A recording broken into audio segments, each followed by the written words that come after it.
I once had a friend whom I cared deeply about. Every morning, I was the first to say good morning. Every birthday, I remembered. Every time we talked, I listened, encouraged, and made time. But one day, I decided to stop reaching out. Not because I was angry or playing games. I simply wanted to know if she would notice my absence. A day passed, then a week, months. That's when I realized something painful. I haven't been part of a two-way relationship. The hardest part wasn't losing the friendship, it was accepting that she had mistaken my effort for mutual care. Sometimes, we don't need more signs. We just need the courage to accept the ones we've already been given.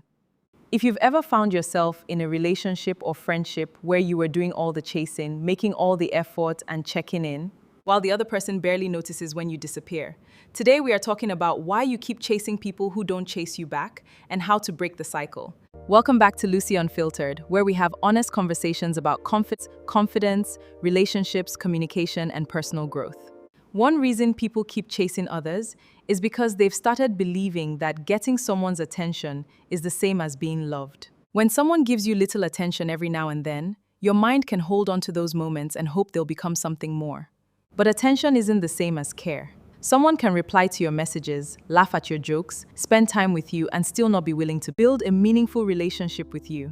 Real love, real friendship, and real respect don't leave you constantly guessing where you stand.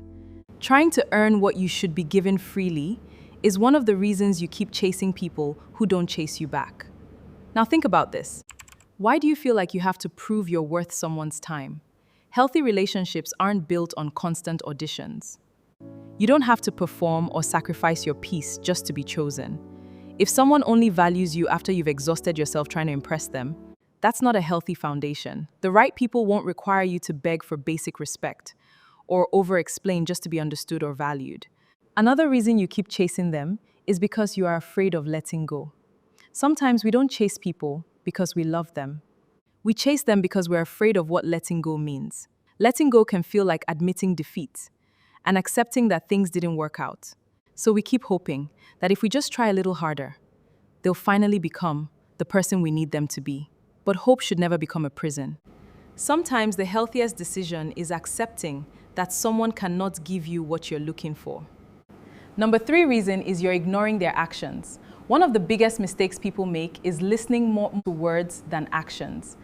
Someone says they're interested, but they never make time for you. They say they care, but you're always the one reaching out.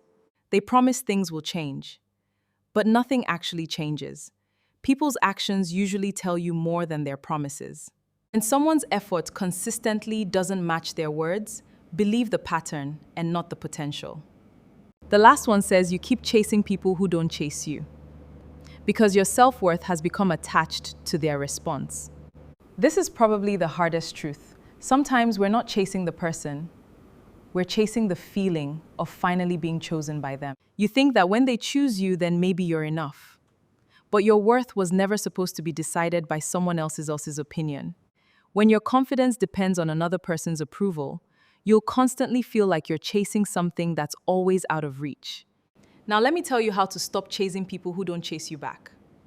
First of all, notice the pattern and ask yourself if you're receiving the same energy you are giving.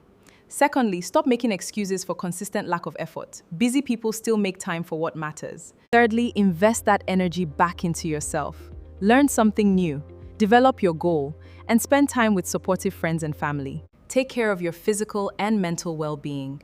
The more fulfilled your life becomes, the less you'll feel the need to chase people who aren't showing up for you. Finally, remember that mutual relationships don't feel like constant begging, they feel like shared efforts. If you've been chasing someone who never seems to chase you back, this isn't an invitation to become cold or stop caring. It's an invitation to value yourself enough to stop running after people who have already shown you where they stand. The right people won't make you question your place in their lives every single day. They won't expect you to carry the entire relationship by yourself. And most importantly, you deserve relationships where effort is mutual, not one-sided. If this message spoke to you, leave a comment with one thing you're choosing to stop chasing from today. Don't forget to like this video, subscribe to Lucy Unfiltered, and share this video. Remember, the right people won't make you beg for a place in their lives. I'll see you in the next video.